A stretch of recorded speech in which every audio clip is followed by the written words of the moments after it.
Hey guys, it's Kevin with Mix Coach. Time for another episode of the Mix Coach Minute. Today's topic is on deadlines and how important having deadlines actually is. I just finished a record that didn't have a deadline. Now that I think about it, there was no deadline. There didn't seem to be a deadline as far as time went, and there wasn't a deadline as far as money went. And the whole record almost burned me completely out. I was so weary and so ready to move past this project. And now that I think about it, the reason was there was no deadlines at all.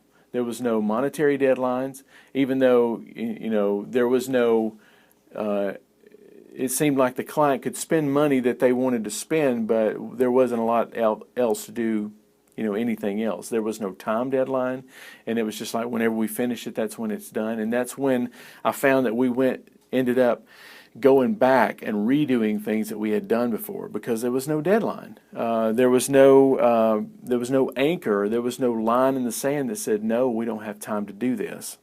Now, so I want to, whether you're mixing every day, every month, once a year, whatever, it will behoove you and make your mix better if you will set deadlines. Even if those deadlines could be moved, you will benefit from having set a deadline.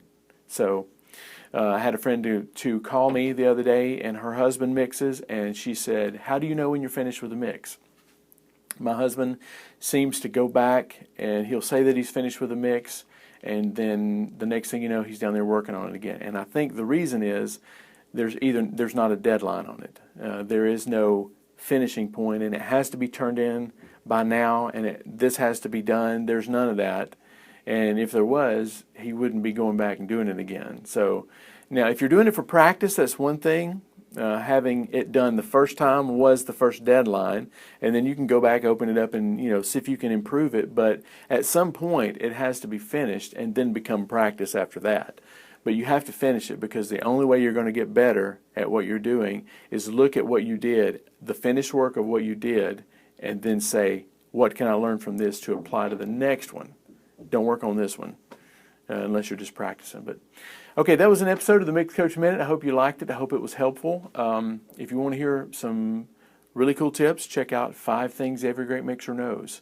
It's mixcoach.com/5 things. FIVETHINGS. Can't spell things. Okay, see you later. Bye.